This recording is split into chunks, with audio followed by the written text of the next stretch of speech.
It's Red Eye Radio. Gary McNamara and Eric Harley talk about everything from politics to social issues and news of the day. Whether you're up late or you're just starting your day, welcome to the show. From the Uniden America Studios, this is Red Eye Radio. And I'm Gary McNamara. He is Eric Harley. And we are Red Eye Radio. True. Hi. Welcome. Well, in the news, Title 42 ends today, which means the border's going to be out of control. I mean, it's to the point, even NBC bringing up yesterday in a report, and you actually had one of the anchors at MSNBC ask former Obama Department of Homeland Security Chief Jay Johnson about what NBC found out the administration is going to do, which is just let people into the country without a court date or a way to contact people coming into the country. Which, I mean, you made a great point. I mean, there's a ton of legal points. Then they're technically illegal immigrants, are they not?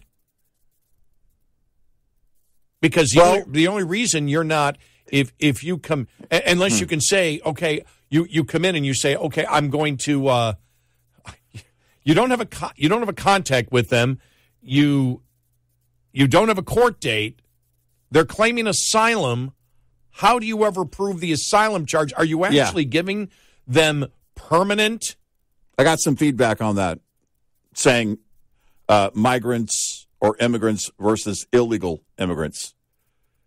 To be clear, the process up until now under the Biden administration is to process them where they are detained and let them go in that same area. They let them go. Once they let them go, they are here and they have been processed. They are here legally. Right. What changes now, if they're not going to be given a court date, my question would be, are they going to be given a deadline? Because I don't know. Yeah. That would basically say that you can't stay here longer than 90 days, 6 months, whatever it is. And then if they don't abide by that, because otherwise the administration is responsible for releasing them here and that they would be here illegally. I mean, there has to be some type of stipulation, even if there's not a court date. Is it going to say, I don't know, call this number to set up a court date? Call this number to find a court date at this point? Or I don't know the details of this new process. Yeah, because how do you judge them legal? We've been very clear on that, by the way, whenever we have said migrants. And at times we have said migrants and illegal immigrants, for example, when the claim was that everybody was coming to New York City, whether they were in the country legally or not. But we made that clear. Right. And from the very, very beginning, we said, look, we're using the term migrant and not illegal immigrants because technically when they come in and get a court date, they are legally in this country until they miss a court date and the judge states that, you need to be deported from this country. Then at that point, you're illegally in this country. And by the way, that's not splitting hairs, and that's also not behaving like the liberal media. I did get that feedback recently. And the reason is because Biden is the one doing this. This is him changing the policy of how they're going to be detained and whether they're going to be deported, if we're going to enforce the border and everything else. So they're here legally, and it's important that everybody know that's how far the Biden administration has gone. Right. Now, they're not enforcing the law, and we believe they're not enforcing the law, and you can make the case, if you wish to say, they are morally not legal in this country. According to the law on the books, they are not here legally. But we're talking about how it's enforced right now, how law enforcement views it in the United States, how Federal Border Patrol views it, and at that point, they are legally in the country. And we've explained this many times. That's why, they've said migrant. And when you've heard it, because a few times we've said, migrant and illegal immigrants are heading here. And when people say, well, why are you separating the two? And then we explain why. There's illegal immigrants that have come in and have not been processed. And then there are the migrants, and they're viewed as migrants legally in this country until they miss a court date and the judge says you need to be deported from the country. And then at that point, you're legal. Right. Unless something happened to Eric and he overnight became a liberal and someone who was advocating chaos and mass illegal immigration and open borders. Please. But I do want to remind our audience, coming up at the bottom of the hour, we will talk about all the great accomplishments of the Biden administration, the booming economy, what's going on, and the fact that inflation doesn't exist. Now the audience is shouting at the radio, he's smoking weed. Or you're a moderate Republican. Excuse me. Hey, I'm sorry. You're a Romney Republican. I was going to say, they're shouting at the radio or asking someone, is Mitt Romney appearing on Red Eye Radio? Yeah, no, this is this is where we are. This is interesting that you mentioned that because I wasn't going to mention this, but it was actually humorous. I couldn't understand. Remember, I read you the email somebody sent me. I said, Eric, I don't even know what they're talking about. But the guy called us rhinos, but you couldn't figure out what he was saying. Yeah. And I went, well, technically, I am a rhino. Mm-hmm. I technically am because I'm much more libertarian and conservative than the Republican Party is right now. Yeah. And then I said, well, I'm not even a Republican in name. I never claimed to be a Republican. Okay. I'm not even a rhino. Nope. I'm a conservative. Yes. I'm not a Republican. And, the whole thing, I don't know.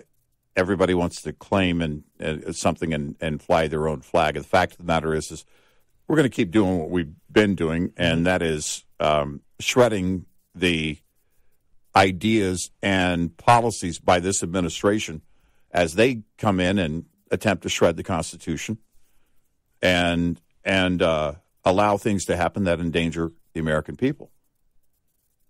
No, I did get. I do get almost all Republican texts. Oh, the party, yeah, and the reason is because I vote in the Republican primary. Mm-hmm. Yeah, I do too. Yeah, so that's why you. Yeah, but I'm not registered, and I wouldn't register with the party. We don't register in our state, but I do vote in the Republican primary. Yeah. I want the right candidates. But here we go with the whole border, the whole Title 42 today. I'm going to play this just to show you how much things have changed.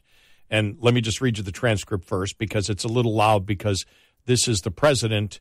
Remember, the president takes shouted questions. Mm-hmm. So this is a shouted question with jet engines in the background. Mm-hmm. And it's the question, can you expand on what you meant when you said there's going to be chaos at the border? Because this has changed in the last week. Even Mayorkas is saying, we're going to have a lot of problems here. But can you expand what you meant when you said there's going to be chaos at the border? Biden, say that again. Question, can you expand on what you meant when you said there'd be chaos at the border? Biden, we've had chaos at the border for a number of years. Has that been the talking points of a number of years? So that's 2 or more. Has that been the talking points from the administration? That it's been chaos at the border for a number of years? The border is secure is what we were told. Exactly. Here we go, though. Here it is. Can you expand on what you meant when you said there's going to be chaos at the border? Say that again. Can you expand on what you meant when you said there will be chaos at the border? For how long? Well, we've had chaos at the border for a number of years. Really? We did. That's a new one. Wow, we're changing our tune now, huh? Yeah. Somebody get him some self-awareness. I think his self-awareness tank ran dry a long time ago. You know, I did hear that the other day. He didn't say it properly, but they try to use the Republicans never did anything about the border and blah, blah. They try and be blah, blah, blah, blah, blah. Yeah, but he's president now. Oh, I did get one message earlier. Someone said, all politicians want open borders. No, they don't. No. I don't know where that came from. No. It's like, I don't. No, that's false. Even, it's like, what are you paying That attention is to? That is not true. Now, during the Trump years, and we go back to the day that Jim Acosta was thrown out of the media room, that exchange between them wasn't shown by the liberal media. We played it leading up to him being thrown out. And Trump said, we want people to come here legally. We're creating a lot of jobs, and we need them as the economy grows. That's not a belief in open borders, though. No, it isn't. It was the belief that you need to change the visa laws, whatever it was at the time. By the way, that is gone. I don't know anybody right now that is promoting, that we ramp up the work visas or do anything like that. That's right now the sentiment by the American public is we don't want more legal immigration, let alone illegal immigration. Oh, there's a great back and forth I have coming up from Senator Kennedy to someone. Oh, to one of the Biden officials. I got to play. It was yesterday, too. I got to play. Just remind me. I got to play it. Yeah. That's coming up. 866-98 Red Eye. Innovation. What efforts like the Agriculture Innovation Mission for Climate Summit will rely on to address global climate impacts and food insecurity. And at the recent Aim for Climate Summit, a panel of women in science and innovation discussed how their efforts will play a role in solving those issues. Among the panelists, USDA Chief Scientist Chavonda Jacobs-Young, sharing what is needed to meet climate and food security challenges from a scientific perspective. We have to be prepared. We can't start tomorrow preparing for tomorrow. Push the envelope. There is opportunity to take more risk in agriculture. We need to train the next generation of professionals, and we need social scientists. We need communicators. She adds women in science and STEM-based career paths also need to express their interest in leadership positions and use opportunities as learning experiences to further advance and provide expertise, whether in problem-solving or mentoring roles. I'm Rod Bain reporting for the U.S. Department of Agriculture in Washington, D.C. This report is made possible by Cenex Roadmaster XL Premium Diesel and Citgo Lubricants. Coming up, more with Gary McNamara and Eric Harley. It's Red Eye Radio.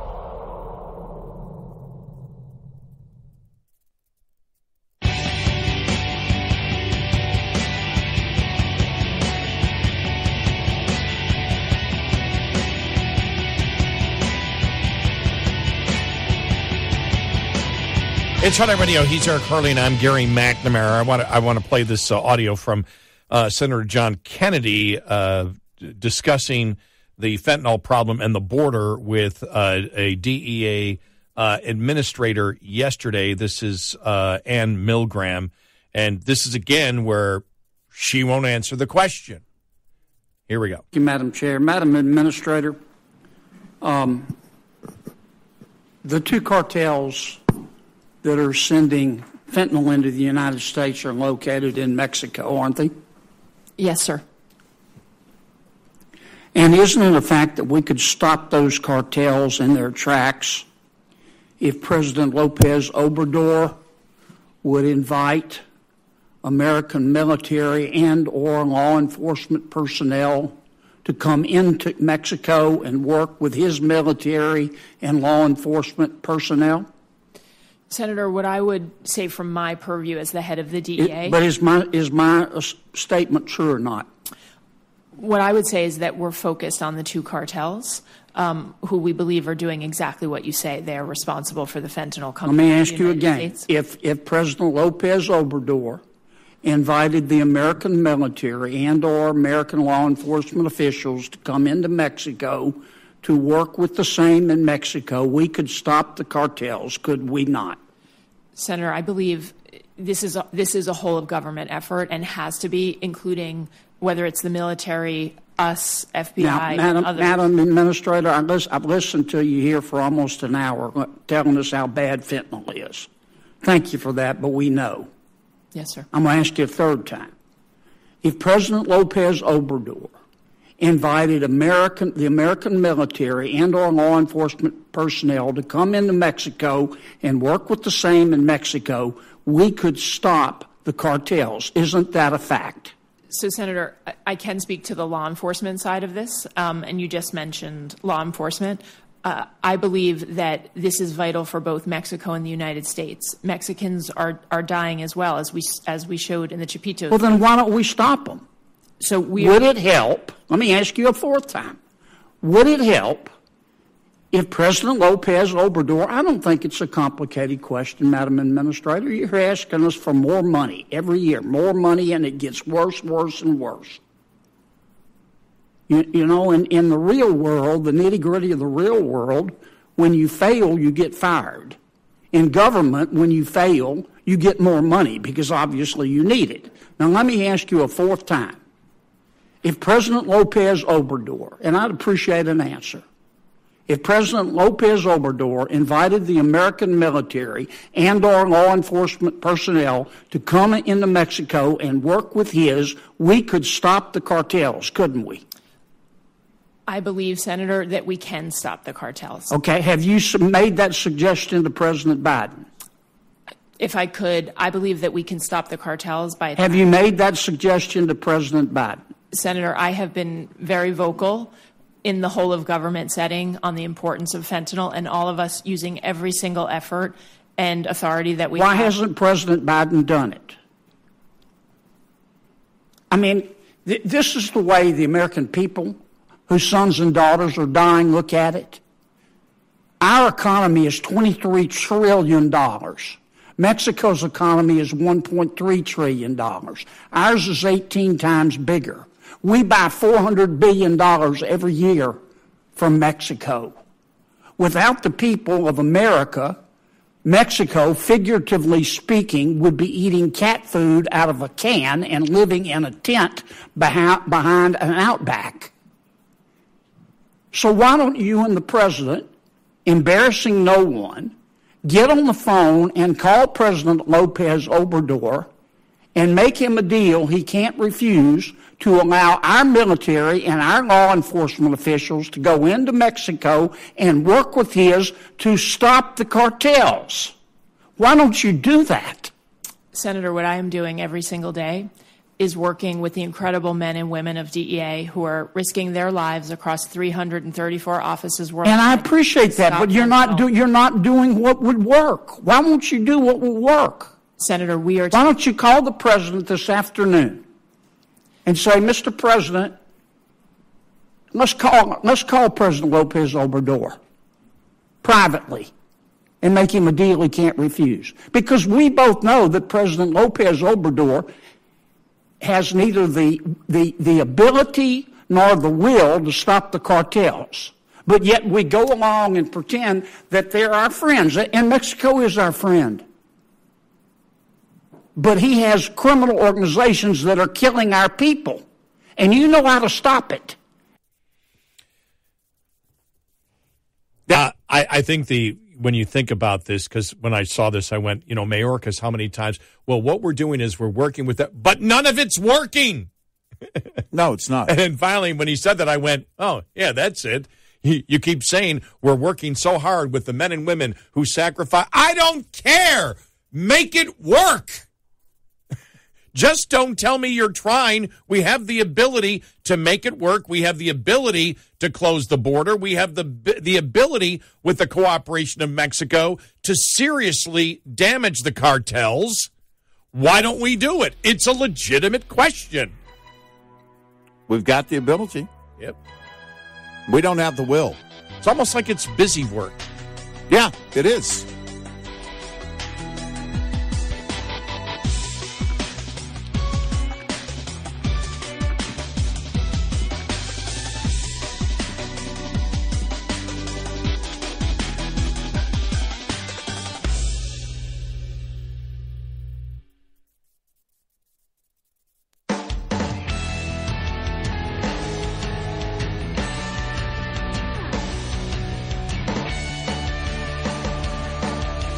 You're listening to Red Eye Radio from the Uniden America Studios. And he is Eric Harley, and I'm Gary McNamara. Welcome and good morning. Did I say earlier, welcome to Friday? For some reason, I think it's Friday in my mind. I can't remember if I said that. Listen, before. we can make it Friday if we all just work together. I don't even know what the hell that means. Fell into Karine Jean-Pierre Wow, for just a second. You did. You really did. Imagine me at the podium walking up with my book of answers. I'm not going to even use the book. I'm just going to make it up as I go along. Good morning. By the way, I can't believe it's Friday. Mr. Harley, it's not Friday. That's why I can't believe it. But it can be Friday if we all work together. What? What did he just say? Is he smoking weed? Yeah, I all week long I've thought Monday morning. I was thinking Thursday, and I have no idea why. It's been the longest week because I've been stuck in Thursday all week long. And guess what?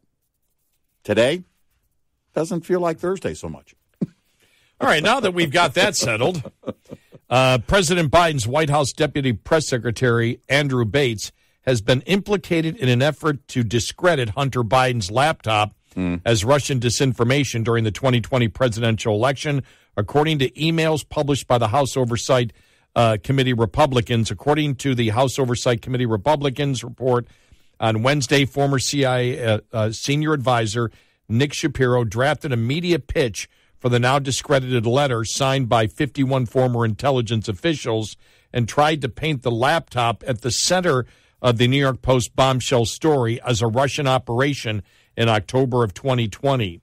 Quote, giving this to you exclusively first if you guys want to run with it, end of quote, Shapiro wrote in his pitch to the media outlets, according to the email on October 19th, 2020. You can also use this on the record from me, Nick Shapiro, describing what this is. A large group of former career intelligence officers, many specializing in Russia, joined a group of former intelligence community leaders. All are saying that they believe the Russians were somehow involved here. And then goes on and on. According to the GOP's report, Shapiro shopped the letter to the Associated Press, the Washington Post, and Politico. He then forwarded the letter to the Biden campaign, adding, "This is what I gave them." Politico ended up publishing the letter the next day, 2 weeks before the election. Hunter Biden's story is Russian disinformation, dozens of former intel officials say. Bates tweeted, then sharing Politico's story. This sounds familiar, doesn't it? Yeah. We've been here before, haven't we? I think so. We have been here before. So you, what did Mike Morrell, what did he say that about when he got the call from Blinken, not instigated it, not inspired it. I almost said inspired. What's the word that he used? I can't think of the word that he used at that moment, but the idea came from the Biden administration. So then they do it. And then you find out. Orchestrated? Not orchestrated, no. And then you get the you get this out there where Mike Morrell starts doing this. Then there's communication with the campaign, and then the campaign starts going to different news media outlets and saying, look, you should cover this, you should cover it. They shop the letter to do it, and then when the media writes it, the campaign comes back and goes, look what Politico wrote. This is Russian disinformation according to these news outlets, when they're the ones that actually fed them the story. Mm-hmm. The other thing is when we look at what happened yesterday with the FBI not giving the document to the House Oversight Committee. The document that the whistleblower claims shows that President Biden, according to Comer and according to the whistleblower, this shows the precise details of the money payoff to Biden and the quid pro quo, the pay for play, the bribery in the policy decision then of the U.S. government after this money was exchanged. Well, the FBI said they're not going to give it to the Republicans. Well, the House actually, excuse me, not the House, but the Senate actually had Christopher Wray in there. And you had Senator Hagerty of Tennessee start questioning him, saying, well, if these things happen and the Department of Justice, if it's a crime that's happening, if the Department of Justice won't prosecute a sitting president and they won't bring this up, and this is going on, or this criminal activity happened, and you won't share it to Congress, how do we ever find out? Where's the transparency? And it's a great point. Let's go through the back and forth questioning, which gets, he's a mellow guy, Hagerty is, but you can tell he is getting frustrated. Here we go. My first question is whether you or anybody else at the FBI has communicated with White House employees or with Attorney General Garland or with DOJ staff regarding investigations that pertain to President Biden or to any member of his family. Well, I certainly have not communicated with the White House about any investigation on that subject. My instructions to our... And would that also include Attorney General Garland and the DOJ staff? Well, I don't know that I can get into any discussions I had with Attorney General Garland. I talk to him, probably every day, one way or another, about all sorts of investigations, so that one's a little trickier. But what I will tell you is, as you know, I'm an FBI director appointed by the previous president, and our agents in our Baltimore field office are working with a U.S. attorney from the previous administration, that is the U.S. attorney in Delaware, on, I think, the investigation you're referring to. And my expectations of our agents on every investigation, which I communicate like a broken record, are that we're to follow the facts wherever they lead, to whomever they lead, no matter who likes it, no matter who it makes happy or unhappy. So would that Delaware U.S. attorney be the person then responsible for deciding about unlawful evidence of unlawful conduct by the president and about what to do with that evidence? Well, again, I don't want to engage in hypotheticals, but the Delaware U.S. attorney is leading, I think, the investigation that has been publicly disclosed that you're, I think, referring to. Let me just come back to what I'm trying to understand then. If the FBI has uncovered evidence that alleges criminal conduct by the president. Just tell them what. I'm sorry. Sorry. And you then, I presume, hand this to the DOJ if you uncover this. But I understand the DOJ's policy is they're not going to charge a sitting president while that person is president. And the DOJ is not going to provide that information to Congress, not going to comply with subpoenas for documents. It feels to me like it's a dog chasing its tail. And the question is, if illegal conduct is alleged or uncovered, how does the Congress or the American public ever get that evidence? Well, the decisions made by DOJ about how to staff prosecutions, which U.S. attorney's offices, which counsel to appoint, all those sorts of things are entrusted by regulation to the department, to the Attorney General. I can speak to what the FBI's role is and my expectations of FBI agents, and those are the ones I've communicated. But to be clear, if evidence were uncovered by the FBI, you would hand that over to the DOJ. They then make the determination, whether it's the Attorney General or, in this case, the Delaware U.S. Attorney, what to do with that evidence. And again, their policy is not to charge a sitting president, and we can't get the evidence in Congress. Is that correct? Decisions about who to charge, what to charge, those are decisions made by prosecutors at the Justice Department, including the U.S. Attorney in Delaware. and decisions about the Justice Department's communications about its decision-making are the Justice Department's decisions. I don't want to speak for them on that. We're right back at where we started without being able to clarify how we have an impartial investigation here, and I appreciate the opportunity to get some oversight. It's just very frustrating when we can't. Thank you. There you go. And it's like, and by the way, Mike Morrell, getting back to the Blinken thing, said Blinken was the impetus. That's what I was thinking of the actual the letter. He's the one that got the whole ball rolling for that one. But getting back to this here, I mean, it's like, okay, well, wait a minute. So there's a sitting president. You are a part of his administration. And so if there's a crime out there, then you get the evidence. If there's enough evidence to prosecute on that crime, you're not going to prosecute a sitting president. That's the policy of the DOJ, but then nobody gets to know about that this exists, not even Congress that has oversight over the FBI, and therefore the public never finds out that a sitting president may have a criminal prosecution waiting for him afterwards because the Department of Justice won't share it with Congress. And he's making the point that isn't right. Now, you may not be able to charge the president, or that may be your policy not to charge a sitting president. I don't know anywhere where that doesn't, where it says, and this is how I would have asked the question or question statement. I don't know anywhere that says that you can't share that information with Congress or the people of the United States that this is going on.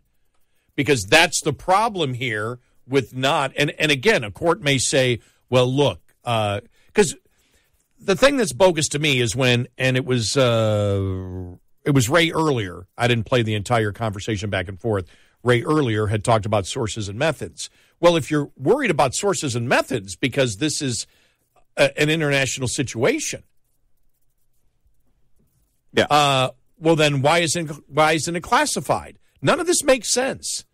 If you're worried about it, well, we can't share this with you because it might let out sources and methods. Well, why isn't it classified then? Everything else is classified. Right. Stuff that is ridiculous that shouldn't be classified is classified. It would seem that if you're trying to protect sources and methods because someone in the intelligence agencies are the ones that figured out, or they're the ones that have come to the conclusion, or they highly suspect that the president has taken a bribe, well, then why isn't that classified? Well, that's the question, is that, and if you want to keep it, you want to play this close to the vest, then why not behind closed doors? Yeah, what keeps Congress, and I think this is where, again, the courts will decide. Well, no, they can take a look at it. Right. You can't say that Congress can't take Congress's oversight. Right. And so they're investigating this. They have a whistleblower. And that's the difference here. It's not just, this isn't a fishing expedition from Congress. Well, because you could, using this justification, the fear is that you could shut down the entire whistleblower process then. The idea of the whistleblower... That's a great point. ...is, I mean, in general, the whistleblower is to bring to light a wrongdoing where there aren't normally public eyes. And there are things here that maybe aren't divulged, a source, whatever it might be. But I can see the FBI then, if they can do this, then why can't they just shut down the entire whistleblower process? Right, because this isn't about wrongdoing by the president necessarily. No. This is a whistleblower stating there's wrongdoing in the Department of Justice. Exactly. And that's the difference. And that's why I wonder if the whistleblower's attorneys might be looking at this saying, listen, they're not going by what the law says. The whistleblower laws apply here, and I guess we'll see what the next move is. 866-90-RED-EYE. Lines open for your calls. 866-90-RED-EYE on Red Eye Radio.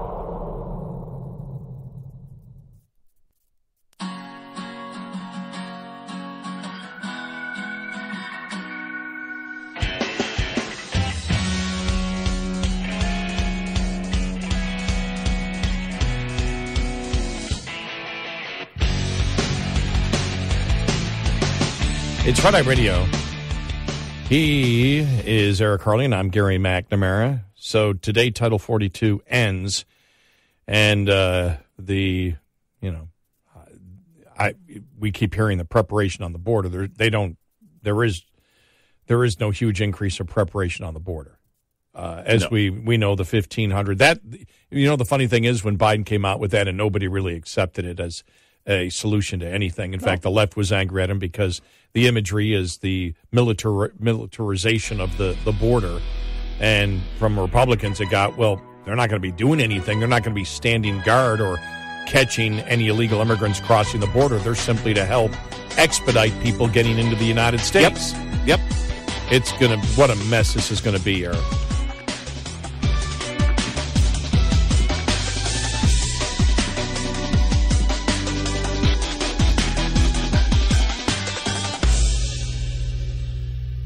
This is Red Eye Radio on Westwood One.